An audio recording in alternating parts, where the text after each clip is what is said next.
Wag, moenie net verbyskrul nie. Wat hierdie pa gedoen het met sy dogtertjie, gaan jou hart breek. Na die Eerste Wêreldoorlog het daar 'n groot krisis in Europa ontstaan, veral onder weeskinders. Baie kinders het hulle ouers verloor en kon nie vir hulle sorg nie. In reaksie daarop het Amerika geld en hulp gestuur om weeshuise te ondersteun. En in hierdie tyd het 'n man saam met sy klein dogtertjie by een van hierdie weeshuise ingestap. Hy het met swaar hart vir die vrou by die ontvangs gesê, "Ek wil graag hê, julle moet asseblief vir my dogtertjie sorg." Die vrou kyk na hom en vra, "Is u die biologiese pa van hierdie kind?" En hy antwoord, "Ja, ek is haar pa." Sy sê toe sag, "Meneer, volgens ons reëls kan ons net kinders aanneem wat nie meer ouers het nie.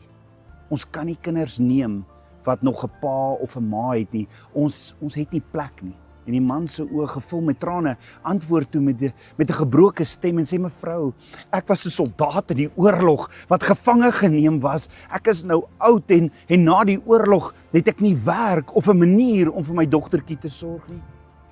As sy by my bly, sal sy dit nie oorleef nie.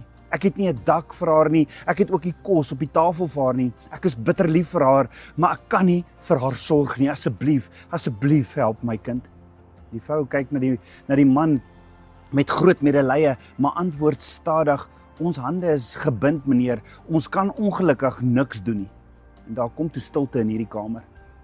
Toe vra die man sag, "So wat jy eintlik vir my sê is, as ek dood was, sou jy haar kon vat. Dan sou sy 'n huis hê, sy kon kos hê en sy sou versorg word." En die vrou antwoord eerlik met hartseer in haar stem, "Ja, meneer." En sy gee vir hom, sy skud net haar kop. En die man kyk toe af na sy dogtertjie. Hy tel haar stadig op, hou haar styf vas en soen haar op haar voorkop. Trane rol oor sy gesig. Hy neem haar handjie en hy plaas dit in die vrou se hand en sê, "Dan reël ek dit so." Hy draai om en stap uit. 2 ure later het die nuus gekom dat die man sy eie lewe geneem het. Hierdie storie wys die hartseer van 'n vader wat alles sou gee om sy kind 'n kans te gee om te lewe. Waarom vertel ek vir jou hierdie? Yeshua het die woorde van Abba Vader gesê. Yeshua het gesê, "Abba, as ek sterf, sal hy leef, sal sy leef." En Abba Vader het gesê, "Ja, my seun." Toe vat Yeshua ons hand en sit dit in Abba Vader se hand, sodat ek en jy kan lewe, en doen dit toe so. Die vraag is, Yeshua het vir ons gesterf. Sal jy vir hom leef?